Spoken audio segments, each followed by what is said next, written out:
नमस्कार। स्वागत है आप सभी का आपकी अपनी चैनल भारत की बात गौतम के साथ में। दोस्तों, आज के एपिसोड में हम आपसे चर्चा करेंगे हमारी उपज सोयाबीन के ऊपर, और सोयाबीन की हमारी ये जो उपज पिछले कुछ दिनों से भाव में सुधार के साथ बाजार में बिक रही है, ये हमारे सभी के सभी किसानों के लिए अच्छी खबर अवश्य है। किंतु आने वाले दिनों में क्या हो सकता है, और अभी तक में भावों का जो लेवल बना है वह लेवल यहां तक बना रहेगा, आगे जाकर उसमें भी कुछ सुधार की संभावना है, या फिर कुछ नरमी या कुछ गिरावट भी हो सकती है भावों में। ये सभी के सभी जो मुद्दे हैं उसके ऊपर चर्चा करें उसके पहले वर्तमान बाजार भाव की स्थिति की और एक नजर रखें। तो आज का दिनांक है 30 मार्च 2026 और दिन है सोमवार का। वैसे तो सोमवार के दिन सभी कृषि उपज मंडियों में कारोबार होता है, किंतु आज का जो सोमवार है ये सोमवार मार्च एंड का सोमवार है, तो मार्च एंड के चलते सभी के सभी बाजारों में अवकाश है। और ये अवकाश पिछले 3 दिनों से या 4 दिनों से चल रहा है, किंतु एक बाजार कल के दिन भी कारोबार पर था, और कल के दिन कारोबार पर जो बाजार था ये बाजार हमारा नीमच का बाजार था, और वहां पर कल के दिन सोयाबीन का भी कारोबार हुआ है। और सोयाबीन के ऊपरी भावों का लेवल कल के दिन वहां जो बना वह बना 5,780 रुपये प्रति क्विंटल तक, यानी कि अवकाश की शुरुआत के पहले वाले दिनों में बाजार में भावों का जो लेवल था उससे 50 से लेकर 60 रुपये तक ऊंचा बिका कल के दिन नीमच की कृषि उपज मंडी में हमारा किसानी मिल क्वालिटी सोयाबीन। ये भावों का लेवल जो बना ये लेवल अवश्य अच्छा समझना चाहिए, और यहां तक भाव पहुंच ही गए हैं तो अब आगे क्या होगा ये सवाल हमारे सभी के लिए महत्वपूर्ण सवाल हो जाता है। तो इस सवाल के उत्तर खोजने के लिए यहां तक भावों का लेवल बनने के साथ जुड़ी हुई जो वजह है उस वजह कितनी मजबूत है, और आने वाले दिनों में ये सभी की सभी वजह और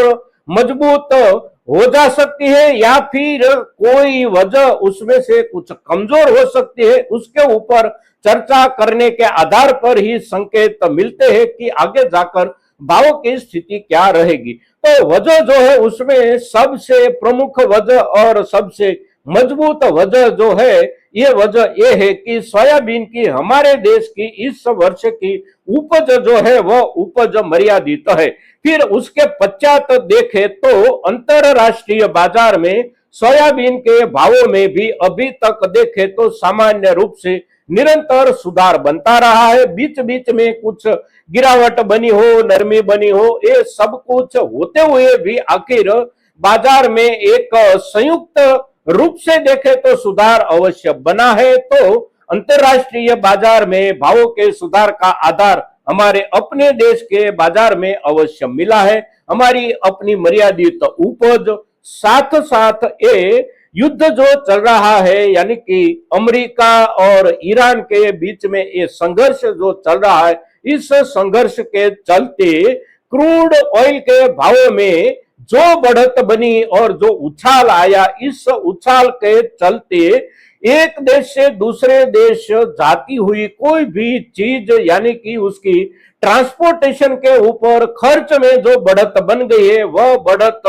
एक महीने में अगर देखे तो बन गई है 2 गुना से भी ज्यादा। और उसके साथ साथ बीमा प्रीमियम की राशि जो होती है उसमें भी बहुत बढ़त इसलिए हो गई है कि जो भी समुद्री मार्ग है उसमें से कुछ समुद्री मार्ग ज्यादा से ज्यादा असलामत हो जाने की वजह से बीमा कंपनियों ने अपने प्रीमियम के दर में भी बहुत बड़ा इजाफा कर दिया है। तो अंतरराष्ट्रीय आयात निर्यात समुद्री मार्ग से जो होता है उसका ट्रांसपोर्टेशन खर्च 2 गुना हो गया 1 महीने में, और उसके साथ साथ बीमा प्रीमियम के दरों में भी 2 गुना से ज्यादा जो बढ़त बन गई, उसके चलते हमारे देश में खाद्य तेलों का जो भी आयात पिछले समय के दौरान होता था उसी आयात के लागत में बहुत बड़ा इजाफा हो गया है। तो हमारे देश में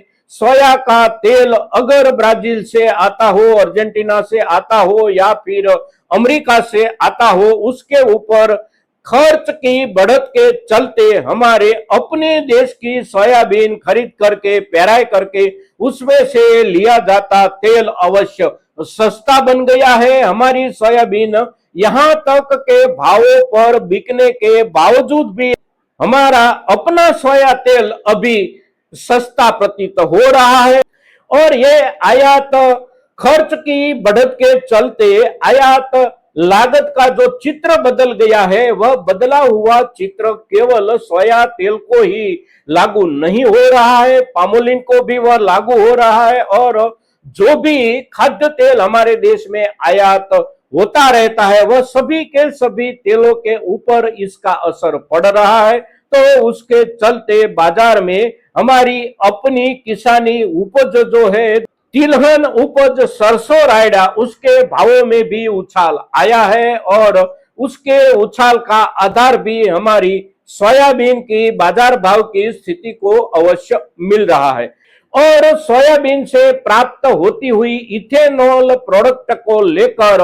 अमेरिका में जो मुहिम चल रही है, उसी मुहिम को लेकर पिछले दिन 27 मार्च के दिन वहां पर जो एक अधिवेशन हुआ था, उस अधिवेशन में सैद्धांतिक रूप से स्वीकार कर लिया गया है कि अमेरिका में हो सके उतना ज्यादा इथेनॉल खपत का प्रतिशत बढ़ाए और डीजल के खपत को कम करने का प्रयास करे। जितना भी हो सके उतना इथेनॉल का उपयोग, इथेनॉल की खपत बढ़ाने का एक सैद्धांतिक निर्णय जो वहां पर लिया गया है, उस निर्णय का भी आधार हमारे सोयाबीन के बाजार को मिलने की संभावना आने वाले दिनों में बढ़ जाती है। अभी तक उसकी जो संभावना थी, उस संभावना और वह आधार अवश्य मजबूत होता जा रहा है। तो जो आधार है हमारे सोयाबीन के भावों का, वो सभी के सभी आधार अवश्य मजबूत होते जा रहे हैं। और ये सभी के सभी आधार जो है, ये आधारों की मजबूती आने वाले दिनों में हमारे सोयाबीन के भावों को आगे जाने के लिए अवश्य आधार देती रहेगी। और इस स्थिति में हमारा सोयाबीन कुछ ना कुछ बढ़त के साथ बाजार में बिकता रहेगा। अभी तक बाजार में सुधार के पश्चात जो लेवल बना है, हो सकता है कि कुछ दिनों के लिए यहाँ पर स्थिर बना रहे। आने वाले कुछ नजदीकी दिनों में पिछले कुछ दिनों के सुधार के पश्चात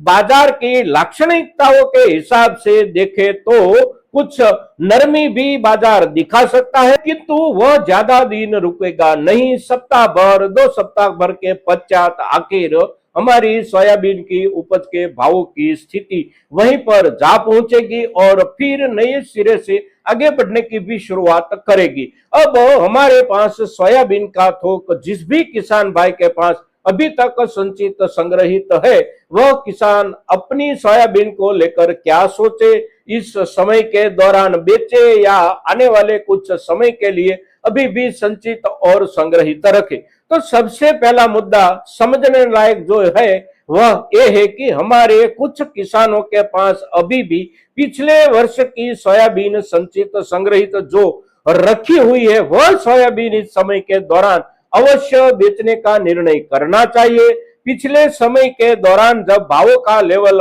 यहां तक पहुंचा था, तो हमारा ज्यादा से ज्यादा किसान भाई उस समय के दौर के दौरान अपनी पुरानी सोयाबीन की संचित थोक को बेच चुका है, किंतु फिर भी कुछ किसानों के पास अभी भी संचित रखी हुई सोयाबीन 1 वर्ष पुरानी या 2 वर्ष पुरानी है। तो उसी सोयाबीन का इस समय के दौरान अवश्य निकाल करने का निर्णय करना चाहिए। इस वर्ष की उपज की सोयाबीन हमारे पास है, किंतु अगर उसकी क्वालिटी अच्छी नहीं है तो उसका भी निकाल कर देना चाहिए, क्योंकि भावों का लेवल अच्छा है तो अच्छे लेवल के हिसाब से उसके भावों का एक लेवल तो अवश्य अच्छा बन ही रहा है। तो हमारे पास इस वर्ष की उपज है और वह क्वालिटी के हिसाब से कुछ डैमेज हुई उपज है, तो इस समय का अवश्य लाभ ले। पुरानी सोयाबीन है तो उसे भी इस समय के दौरान अवश्य बेचे, किंतु हमारे पास